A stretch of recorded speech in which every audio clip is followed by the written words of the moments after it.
Bismillahirrahmanirrahim. Assalamualaikum warahmatullahi wabarakatuh. Alhamdulillah, pada kesempatan kali ini kita dapat melakukan belajar bersama kembali, walaupun tidak dengan secara langsung, tetapi tidak jadi masalah. Kita masih bisa menggunakan media seperti yang sekarang kita terapkan, nggih.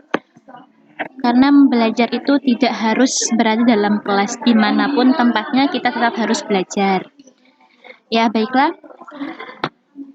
Kami dari kelompok 3 akan membahas mengenai penilaian dan perspektif domain hasil belajar dengan anggota kelompok Alvina Nurhidayah, Aulia Septiana Rahmawati, dan juga Dela Anissa Maghfirah. Ya, baiknya langsung saja kita masuk pada pembahasan yang pertama, yaitu mengenai ruang lingkup penilaian pembelajaran taksonomi Bloom dalam perspektif domain hasil belajar kognitif, domain afektif, dan domain psikomotorik. Konsep taksonomi dikembangkan pada tahun 1956. Nah, ruang lingkupnya itu terbagi menjadi 3, yaitu domain kognitif, kemudian domain afektif, dan domain psikomotorik.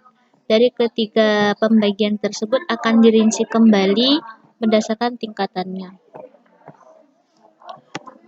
Langsung saja kita masuk pada domain kognitif. Domain kognitif merupakan kemampuan yang meliputi pengetahuan, penalaran, dan berpikir. Nah, ini terdapat 6 tingkatan. Jika digambarkan tingkatannya itu menyerupai sebuah tangga. Tingkat tangga yang pertama merupakan levelnya itu yang dasar, kemudian tingkatan yang ke-6 itu tingkatan yang sangat tinggi. Yang pertama yaitu pengetahuan. Pengetahuan mencangkup ingatan akan hal-hal yang pernah dipelajari, disimpan dalam ingatan. Kemudian tingkatan yang kedua pemahaman. Seseorang mampu untuk menangkap makna dan arti dari sesuatu yang telah dipelajarinya. Kemudian tingkatan yang ketiga yaitu penerapan. Penerapan merupakan kemampuan untuk menerapkan ilmu atau metode yang telah didapat. Kemudian pada tingkatan yang keempat yaitu analisis. Siswa mampu memecahkan informasi yang kompleks ke dalam bagian-bagian kecil dan mengkaitkannya dengan informasi yang lain. Selanjutnya, tingkatan yang ke-5 yaitu sintesis, kemampuan untuk membentuk pola baru. Nah, tingkatan yang terakhir yaitu evaluasi, merupakan kemampuan untuk memberikan penilaian terhadap suatu materi pembelajaran yang diterima. Memasuki domain yang kedua yaitu domain afektif.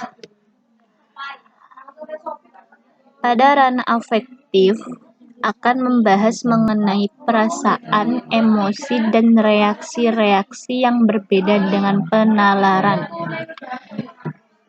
Nah, domain afektif ini pun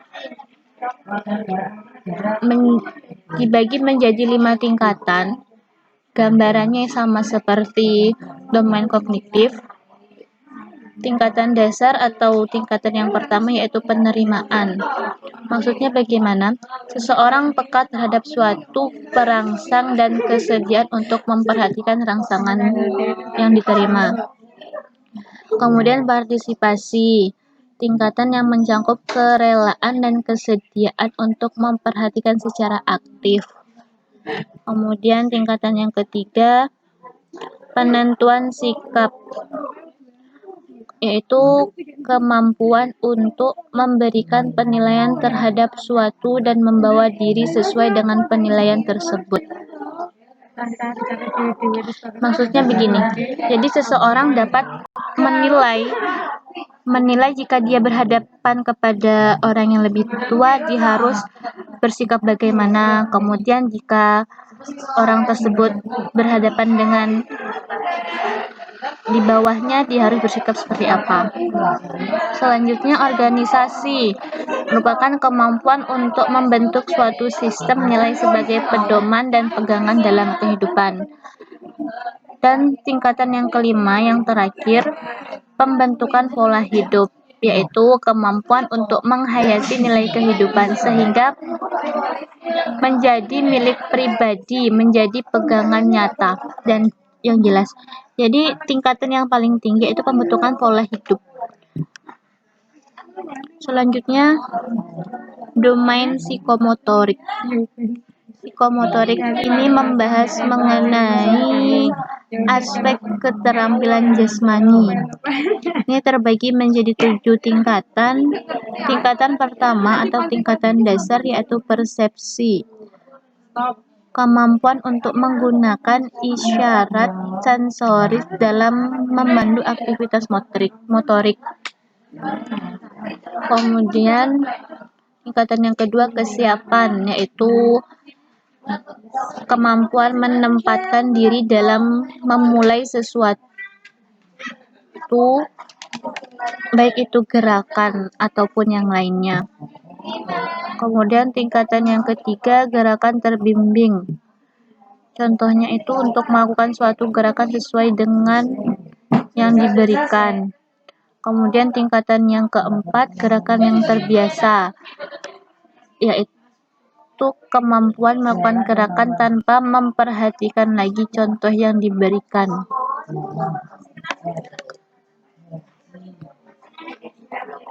Selanjutnya tingkatan yang kelima gerakan kompleks. Gerakan kompleks yaitu kemampuan melakukan gerakan atau keterampilan yang terdiri dari banyak tahap dengan lancar. Selanjutnya tingkatan yang keenam penyesuaian pola gerak. Kemudian tingkatan yang terakhir kreativitas. Oke, selanjutnya akan masuk pada pembahasan yang kedua, yaitu mengenai kata kerja operasional perspektif domain hasil belajar yang akan disampaikan oleh Saudari Diela Maukhirah. Dalam kaitannya dengan tugas pengajar dalam menyusun kurikulum, pemilihan kata kerja kunci yang tepat memegang peranan penting dalam menjelaskan tujuan pembelajaran, kompetensi dasar, dan indikator pencapaian agar konsep materi tersampaikan secara efektif. Kata kerja kunci tersebut merupakan acuan bagi pengajar dalam menyampaikan kedalaman materi, apakah cukup memahami saja, mendemonstrasikan, menilai, atau yang lainnya. Langkah-langkah yang harus digunakan dalam menerapkan taksonomi Bloom adalah yang pertama, menentukan tujuan pembelajaran. Yang kedua, menentukan kompetensi pembelajaran yang ingin dicapai, apakah peningkatan dalam ranah kognitif, ranah afektif, atau ranah psikomotor.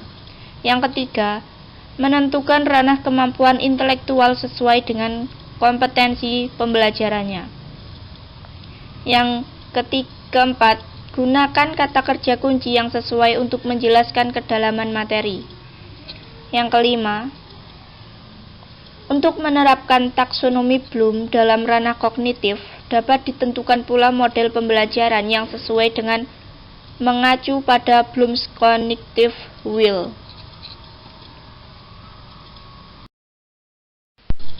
Berikut adalah contoh penjelasan dan pilihan kata kerja kunci operasional dari ranah kognitif, ranah afektif, dan ranah psikomotorik yang biasa digunakan di SD atau MI.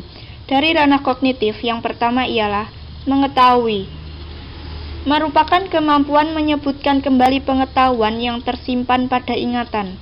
Yang kedua, memahami, yaitu kemampuan memahami instruksi dan menegaskan pengertian atau makna konsep yang telah diajarkan baik dalam bentuk lisan, tulisan, maupun grafik.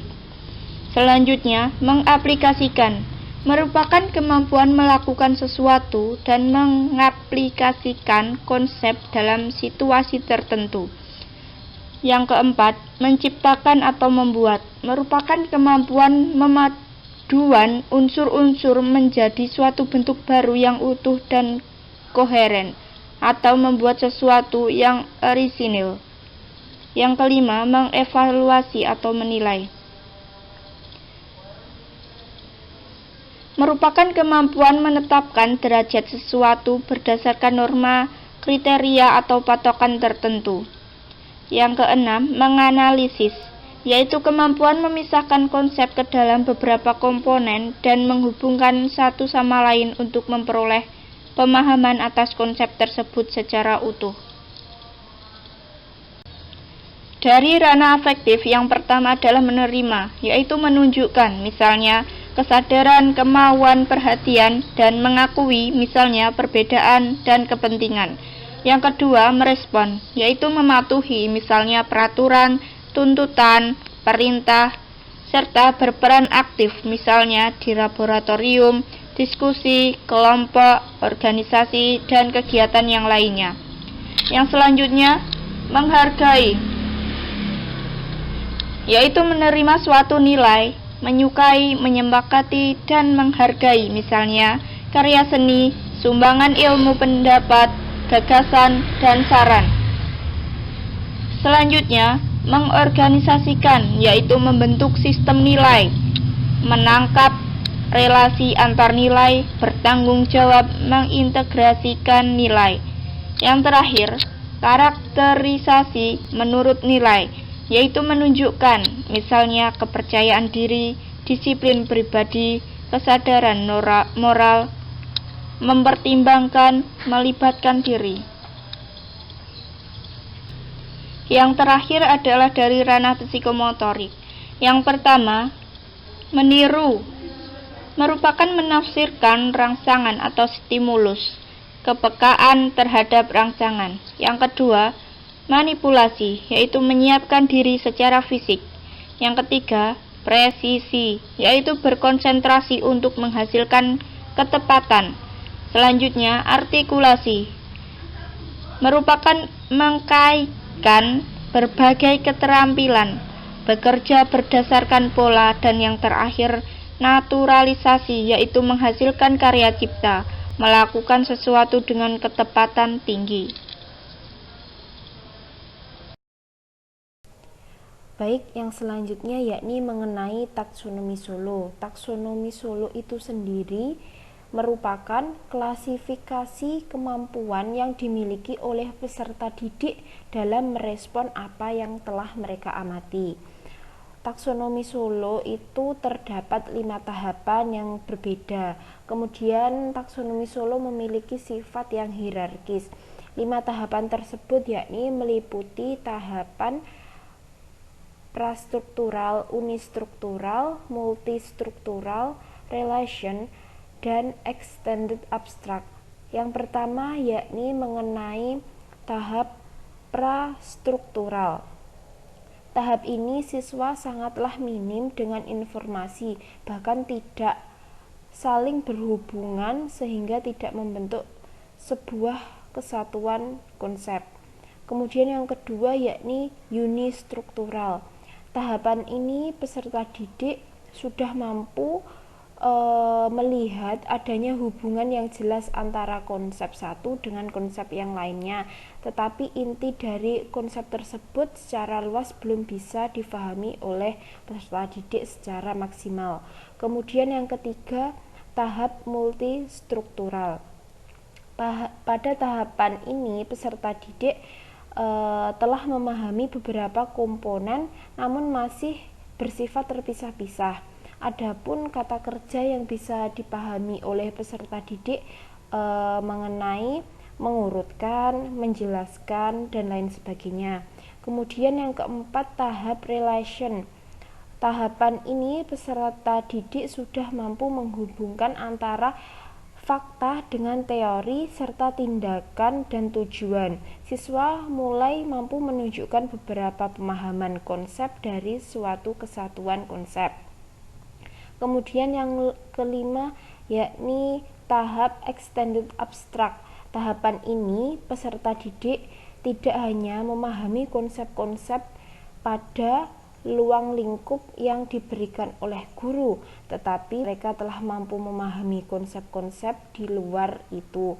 Mereka mulai membuat perumpamaan-perumpamaan pada situasi yang abstrak, kata kerja yang mungkin bisa mereka pahami mengenai membuat suatu teori, hipotesis, dan lain sebagainya. Baik, itu tadi pemaparan dari kelompok kami. Apabila ada kurang lebihnya, kami mohon maaf yang sebesar-besarnya. Akhiron, wassalamualaikum warahmatullahi wabarakatuh.